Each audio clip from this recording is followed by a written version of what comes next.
नमस्कार साथियों, आप देख रहे हैं ब्लू कट और मैं हूं विनीत। एक सवाल है मेरा, किसी ठेकेदार ने पुल बनाया और पुल गिर गया तो जिम्मेदार कौन, जांच किसकी होगी? किसी पार्टी ने कोई कार्यक्रम आयोजित कराया तो जिम्मेदारी किसकी होगी अगर वहां कोई दुर्घटना हो जाए? इसी तरीके से अगर कोई बाबा, कोई आडंबर करता व्यक्ति लोगों को यह बोल के बुलाए कि मैं बहुत ही बड़ा ज्ञानी व्यक्ति हूं, मैं शकल देख के भविष्य, भूत और वर्तमान बता देता हूं, नाम और पता लिख देता हूं, ऐसा व्यक्ति किसी कार्यक्रम में लोगों की भीड़ इकट्ठा करे और वहां कोई दुर्घटना घट जाए तो उसकी जिम्मेदारी किसकी होगी? यह कार्यक्रम आयोजित हुआ भिंड जिले के दंदरौआ धाम पर, जहां कथावाचक धीरेन्द्र कृष्ण शास्त्री मौजूद थे। उनकी कथा सुनने के लिए बड़ी तादाद में लोग इकट्ठा हुए थे और इस कार्यक्रम के आयोजक थे अशोक भारद्वाज जी।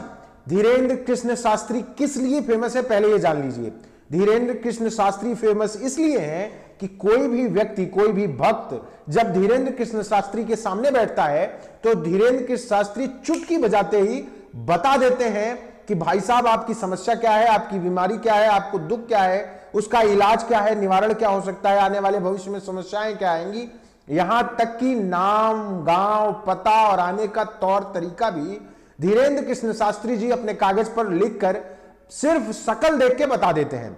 मैं ये इसलिए बता रहा हूं कि जिस कार्यक्रम की मैंने बात की दंदरौआ धाम में, जहां धीरेन्द्र कृष्ण शास्त्री मौजूद थे, वहां बाकायदा भगदड़ मच गई, सिर्फ इसलिए कि तमाम ऐसे लोग जो धीरेन्द्र कृष्ण शास्त्री के मकर जाल में फंसे हुए थे, वो उस कार्यक्रम में धीरेन्द्र कृष्ण शास्त्री को देखने आए थे, सुनने आए थे।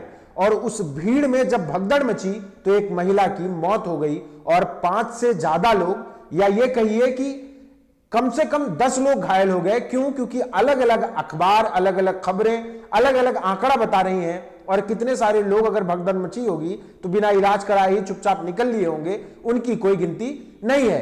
पर कायदे से देखा जाए तो एक महिला की मौत हुई। महिला का नाम था कृष्णा देवी बंसल, जो ज्यादातर तो अपने घर से भी नहीं निकलती थी, लेकिन उस रोज धीरेन्द्र कृष्ण शास्त्री के मकर जाल में फंसकर कार्यक्रम में उपस्थित थी और उनकी कथा सुनने आई थी। साथ आए थे उनके बेटा और दामाद। धीरेन्द्र कृष्ण शास्त्री के इस कार्यक्रम में जब भीड़ में भगदड़ मची तो कृष्णा गिर पड़ी और गिरने के बाद जब उठी तो बहुत धक्का मुक्की के बाद किसी तरीके से उन्हें बाहर निकाला जा सका और बहुत मुश्किल से जब वो हॉस्पिटल पहुंची तो पता चला कि उनकी जान जा चुकी है। बेटे ने बाकायदा पत्रकारों से बातचीत करते हुए बताया कि माता उनकी मंदिर के सामने घंटे के पास खड़ी थी, जहां भगदड़ मचने के बाद वो गिर गई और उठ नहीं पाई, बड़ी मुश्किल से उन्हें निकाला जा सका। लेकिन भिंड के एएसपी साहब बड़ी बेशर्मी से ये बात कहते हैं कि ऐसा कुछ हुआ ही नहीं, भिंड में कोई भगदड़ ही नहीं मची, दंदरौआ धाम में कोई भगदड़ ही नहीं मची और यूं ही वो महिला सीढ़ी से गिर पड़ी भीड़ की वजह से। उनके साथ एक महिला और गिरी जो चोटिल हुई और इनकी जान चली गई। चलिए, इतनी बेशर्मी कम है। क्यों? क्योंकि भक्ति का कोई आलम नहीं है, किस लेवल तक कहां कहां भक्ति घुसी हुई है इसकी कोई चर्चा नहीं की जा सकती है। लेकिन धीरेन्द्र कृष्ण शास्त्री जैसे लोगों पर सवाल तो खड़ा होता है। क्यों? क्योंकि जब ये बिना किसी बात के, बिना किसी वजह के पूरे पूरे दिन प्रवचन देते वक्त लोगों का भविष्य बता रहे होते हैं, तो क्या इन्हें ये नहीं पता होता कि इनके कार्यक्रम में क्या होने वाला है? प्रश्न को लेकर परेशान है, पति रखता नहीं है, भ्रमित करता है, उल्टी उठपटांग लांछन लगाता है, लांछन लगा करके हटा दिया है। वह तलाक गलत है जो हमने आगे लिखा है। दोनों पक्ष गलत हैं अपनी अपनी जगह। चूंकि आपके सपोर्ट में कोई है भी नहीं है तो आप कमजोर वैसे भी लौकिक व्यवहार से भी पड़ गए। थोड़ा बेटी का कर दीजिए, हम ना भी मिले, एक बार बालाजी ने चाहा तो हम पहुंचवा के रहेंगे। क्या होगा इस कार्यक्रम का भविष्य जिसमें लोग इकट्ठा हो रहे हैं? क्या इनको अंदाजा नहीं था? इनको कागज पे लिख लेना चाहिए था कि भैया ऐसा है, देखो आज भगदड़ मचेगी, कृष्णा जी की डेथ होने वाली है, कोशिश करते तो बचा लेते। क्योंकि सबकी समस्याओं का समाधान कृष्ण शास्त्री जी के पास है। तो इतना बड़ा प्रकांड पंडित होने के बाद भी इतनी बड़ी मूर्खता कि आपने कार्यक्रम आयोजित कर दिया और आप तो भविष्य दृष्टा हैं, आपको पता होना चाहिए कि भविष्य क्या होता है। लेकिन ऐसे मूर्ख लोग जो पूरे देश को बेवकूफ बनाते हैं, जिनकी अपनी काबिलियत मात्र इतनी है कि वो अपनी लफाजियों से देश की जनता को मूर्ख बनाकर अपने पीछे खड़ा करना जानते हैं, उनके लिए मध्य प्रदेश में एक हाजिर जवाब संगठन खड़ा है। इनको तगड़ी मिर्ची लगा रहा है, वो संगठन है ओबीसी महासभा मध्य प्रदेश। ओबीसी महासभा के ग्वालियर के जिलाध्यक्ष राजेश कुशवाहा साहब ने बाकायदा चिट्ठी लिखकर उस जोन के आईजी को सूचित किया और मांग की कि डीएम, एसपी, बागेश्वर धाम वाले ये सरकार साहब, ये पाखंडी, ये ढोंगी और इनके मुख्य आयोजक अशोक भारद्वाज के खिलाफ कार्रवाई की जाए। क्यों सुरक्षा में चूक बरती गई? मृत महिला का बेटा बताता है कि किस तरीके से जब भीड़ अनियंत्रित हो गई तो पुलिस किनारे खड़ी हो गई। आप सोचिए, बागेश्वर बाबा जो दुनिया भर को बचा रहे हैं, वो अपने भक्तों को अपने ही कार्यक्रम में नहीं बचा पाए। इससे बड़ी शर्म की बात क्या होगी? ऐसे ढोंगियों की पोल खोल रहा है ओबीसी महासभा का ये खत जो आप स्क्रीन पर देख रहे हैं।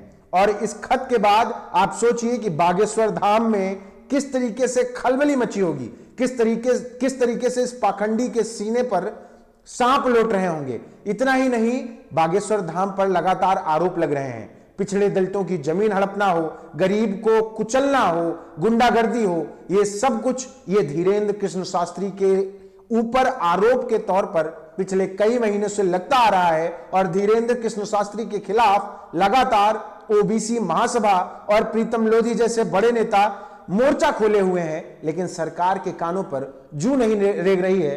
क्यों? क्योंकि बड़े बड़े अफसर, बड़े बड़े नेता धीरेन्द्र कृष्ण शास्त्री के पैर छूते हैं।